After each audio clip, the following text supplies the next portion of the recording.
Maggie and the Jealous Monster. Once there was a beautiful budgie called Maggie. She was green and yellow and she was owned by a boy called George. Everybody loved her. She sang beautifully. She flew around the room. She would perch on George's finger and chirrup to him. Every day, George would come home from school to see her. He would check she had nice fresh water and plenty of seed. Then he would let her out of her cage and give her a special treat. She would fly to his finger to eat the special treat. Sometimes it was millet. Sometimes it was a piece of apple or grape or banana. Maggie's most favourite treat of all was nectarine. One day, George was very late coming home from school. He was really excited. He held out a little box. "Look what I've got for you, Maggie." "Oh," thought Maggie, "maybe it's a new mirror for me to see how beautiful I am. Oh, maybe it's a new perch for me to climb on." Carefully, George placed the box in her cage. It wiggled. It wobbled. George opened it. Inside was another budgie, a blue one. "This is Sapphire," said George. "She's here to keep you company while I'm at school." Maggie was delighted. She'd always wanted a little friend. She cheeped at Sapphire and Sapphire cheeped back. George looked on delightedly. George took Maggie out for her usual treat. Grape today, on his finger, and a fly around. Sapphire was too new to be let out just yet. Maggie kept flying back to her cage to check on Sapphire. So far, so good. George was so happy. He loved Maggie so much and he was so happy he'd got her a friend. He'd always been worried about her being lonely while he was at school. And then it happened for the first time. Whilst George was at school, Maggie was just thinking she'd like a nibble of her seed when Sapphire fluttered across the cage and sat in front of the seed dispenser and started eating. There was no room for Maggie to get there too. All of a sudden, a big, jealous monster flared up in her heart. She was very cross. She didn't want the monster to be there, but she couldn't help it. That night, George came home from school, super excited to see his favourite budgies. He let Maggie out of her cage and held out a grape to her. She nibbled at it and flew around. While she was happily flying laps of the room, George put his finger under Sapphire's tummy and gently encouraged her to get on it. He was delighted when she did so he offered her the grape. Maggie saw what was happening, and it happened again. The big, jealous monster came out and she found herself screaming, "That's my grape! How dare you! I thought you loved me! You just got Sapphire to replace me!" George just heard a lot of angry squawking. Sapphire clambered back into the cage and cowered in the corner. "Maggie," said George crossly, "that wasn't very nice." And he put her in a cage and walked away. Poor Maggie. She didn't want the jealous monster, and now George was cross with her and telling her she wasn't nice. Maybe he'd never love her again. The next day, George had a plan. He cut up a nectarine and a grape, let Maggie out of the cage and offered it to her. Maggie thought, "Wow, my favourite. He does still love me." And she scoffed it until she started to feel a bit sick, so she went for a fly around the room to feel better.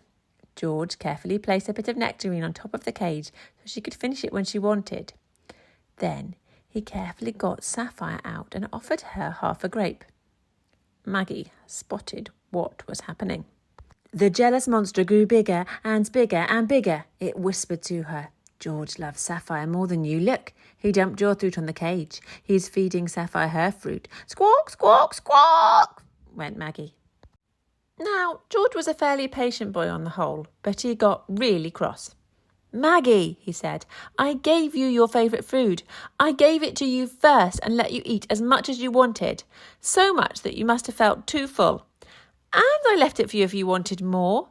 And I'd have given you grape too. Then you'd have felt sick. I only got Sapphire to make you happy, and now you're behaving like a horrid, unkind bird. I'm ashamed of you.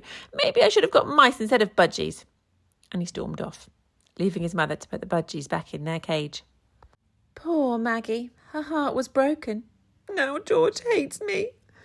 He wished he'd never had me. Stupid, jealous monster. I have to make sure he never comes out again. Yes, that's the plan. So that's what Maggie tried to do. She tried to gag the monster so it couldn't speak, tried to tie it up. But no matter what she did, it always got out and whispered to her that maybe George didn't love her. And every time that happened, she'd end up squawking at Sapphire, and then George would get cross with her. Maggie felt so miserable about herself that she didn't like to talk to Sapphire. She felt too bad inside. She felt more lonely than she did before Sapphire arrived. George's mum had to put the birds away most nights now, and one night she asked George what was happening. "Mum, Maggie used to be such a lovely, friendly bird, but since I got Sapphire for her, she's turned into a mean, angry one. I'm struggling to like her anymore. I don't know what to do. I feel I can't give Sapphire any food or train her to sit on my finger or two, or Maggie will just be mean to her." "Oh, George," said Mum. "Maggie is still the lovely, friendly bird she always was. She's just struggling with a big jealous feeling she can't help. It isn't her fault she feels jealous. She's used to having you all to herself for so long. You mustn't blame her for the jealous feeling, but we do need to help her not be ruled by it. The thing is," Mum continued, "that we can't help what we feel, but we can help what we do. It's okay for Maggie to feel jealous, but it's not okay for her to squawk at Sapphire." So they came up with a plan. Next day, when George let the budgies out, Mum stayed too. When Maggie flew over, George held up a piece of nectarine for her and a piece of fruit for Sapphire. "It's okay you feel jealous, Maggie. I still love you, but please don't squawk at Sapphire." When Maggie had seen the fruit for Sapphire, the jealous monster had reared up big and started whispering, "He doesn't love you anymore." She opened her beak to squawk, but Maggie heard what George said, and so she shut it again. Instead, in her heart, she said, "Jealous monster, you can shout as loud as you like, but I'm not going to squawk at Sapphire." The same thing happened the next day and the next. At first, the jealous monster got really cross that Maggie wasn't doing what it wanted, and it got louder and louder. Maggie would tip her head to one side to try and keep herself from squawking. George was really a very bright little boy. He soon realised this meant she felt jealous and would find lots of ways to tell her how much he loved her. It took days and days before the jealous monster eventually started to get quieter, and weeks until it got really quiet. But now it sleeps most of the time and doesn't wake up very often. And Maggie and Sapphire?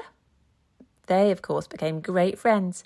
They loved to swing together on their swing and cheep together, and George loved them both very much indeed. The end.